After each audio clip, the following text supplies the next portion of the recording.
Mister रतन देवासी। पुनः इन 3। माननीय मंत्री जी। अध्यक्ष महोदय। माननीय अध्यक्ष महोदय। अध्यक्ष महोदय। अध्यक्ष महोदय, पूरा जवाब आ गया मेरे पास में। मैं सप्लीमेंट्री इसमें पूछ लेता हूँ। इसमें माननीय अध्यक्ष महोदय, मैं आपके माध्यम से पूछना चाहता हूँ कि खंड 1 जो है उसके अंदर गौशालाओं में कितना अनुदान दिया उसके बारे में मैंने पूछा था। अब आपके इसमें डिटेल तो मेरे को नहीं दिया है, आशा करता हूँ कि वो डिटेल तो आप भेज दें, मगर पिछले 9 महीने का आपने इसमें शून्य बताया कि अभी तक कुछ नहीं दिया है। दूसरा जो सप्लीमेंट्री 2 है, खंड 2 में मैंने पूछा था कि सरकार गौपालन कर रहे हैं पशुपालकों को।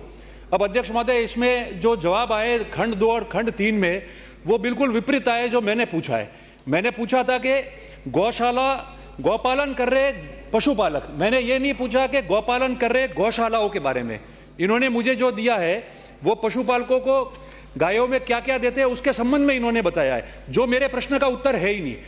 तो खंड 2 में एक तो मंत्री जी मुझे ये बता दे कि जो गौपालन कर रहे पशुपालक है, जो गायों को लेकर एक जिले से दूसरे जगह, एक खेत से दूसरे खेत और एक प्रदेश से दूसरे प्रदेश में जाते हैं, उनको आप गौशालाओं के अनुरूप अनुदान देने का विचार रखते हो कि नहीं, एक बात। दूसरा इसमें यह था जो मैंने ये पूछा था कि सरकार पशुपालकों द्वारा अपने गायों को प्रदेश व प्रदेश के बाहर जो जा रहे हैं उनको सुरक्षा के संबंध में कोई विचार रखती है कि नहीं। जो गाय लेके पशुपालक जा रहे हैं, अब जो पशुपालक भेड़ बकरी लेके जा रहे हैं उनको लिए तो राज्य सरकार में मुख्य सचिव के स्तर पे बैठक होती है और सुरक्षा और मार्ग तय होता है। तो अध्यक्ष महोदय, मैंने इसमें गायों के बारे में पूछा है कि पशुपालकों को आप दोगे कि नहीं दोगे।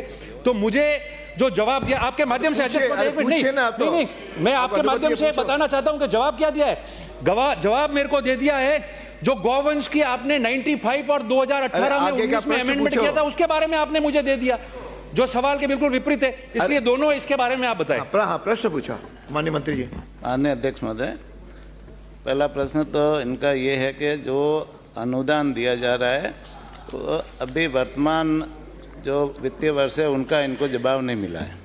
तो मैं माननीय अध्यक्ष महोदय, मैं माननीय सदस्य को बताना चाहूँगा कि वर्ष 2022-23 से इन्होंने मांगा है 2023 से 2024 तक, तो नवंबर, दिसंबर, जनवरी, फरवरी और मार्च ये है वर्ष 2022-23 के, जिसमें 5 माह का अनुदान दिया जाता है।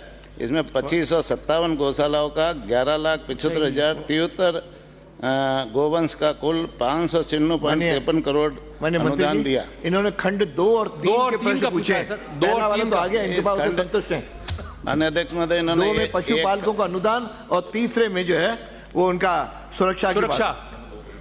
माननीय अध्यक्ष महोदय, खंड 2 में इन्होंने जो पूछा है ना, क्या सरकार गोपालन कर रहे पशुपालकों को अनुदान देने का विचार रखती है, तो इनमें जो राजस्थान सरकार की विभिन्न योजना है जो सीधे पशुपालकों को उनका अनुदान देती है किसी न किसी योजना के माध्यम से, वो सारी डिटेल इनको 6 योजनाओं की इनको जानकारी दे दी है।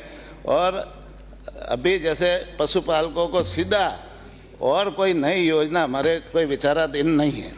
ठीक है। और सुरक्षा वाला तीसरा प्रश्न है सुरक्षा वाली। इन्होंने पूछा है कि क्या सरकार पशुपालकों द्वारा अपनी गायों को प्रदेश व प्रदेश से बाहर ले जाने व लाने पर उनकी सुरक्षा हेतु कार्य योजना बनाने पर विचार रखती है। तो माननीय अध्यक्ष महोदय, मैं माननीय सदस्यों को बताना चाहूँगा कि इस संबंध में पशुपालकों को अपनी गायों गोवंश को प्रदेश व प्रदेश के बाहर ले जाने व लाने हेतु राजस्थान गोवंशीय पशु अधिनियम 1995 व राजस्थान गोवंशीय पशु अधिनियम 2018 बने हुए हैं, जिसमें गोवंश के परिवहन संबंधी विस्तृत नियम एवं दिशा निर्देश बने हुए हैं। इन नियमों का पालन करते हुए कोई भी पशुपालक अपना गोवंश प्रदेश व अन्य प्रदेशों में आदान प्रदान या परिवहन कर सकता है। इसमें किसी तरह की कोई पाबंदी नहीं है। संबंधित जिला कलेक्टर उपखंड अधिकारी की सक्षम स्वीकृति एवं गोवंश के परिवहन हेतु वाहन की परमिशन लेकर करनी होती है। साथ ही गोवंश के ले जाने की उपयोगिता भी बतानी होती है। कृषि कार्य के लिए ले जाने पर कृषि भूमि की जमाबंदी जमा करानी होती है। पशु परिवहन के दौरान किसी तरह की समस्या आने पर प्रशासन पुलिस की मदद के लिए भी अधिकृत है।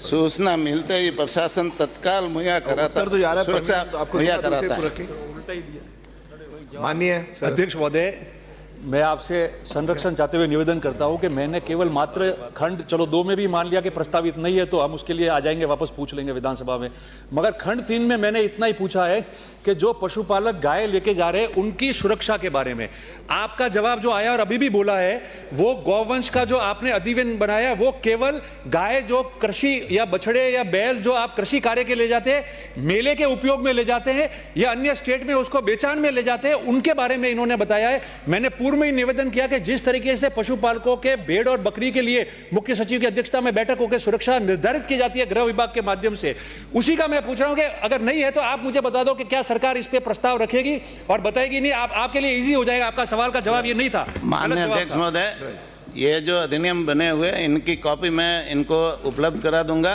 अध्यक्ष भी आपके कोई सुझाव कॉपी है, मैंने उसको पढ़ लिया। आप तो पेज नंबर कौन से पे लिखा हुआ है वो बता दो, मैं पेज नंबर पे बता देता हूँ। माननीय सदस्य को अवगत कराना चाहूंगा, इनके कोई सुझाव है तो वो सुझाव, कोई आपके सुझाव है तो सुझाव मुझे देना, आप सुझाव दीजिए, हम उसकी समीक्षा करेंगे और समीक्षा करके आगे कोई अच्छा होगा तो करेंगे। बैठिए, अब आ गया, आप कुछ पूछ रहे हैं। अन्य अध्यक्ष जी, मैं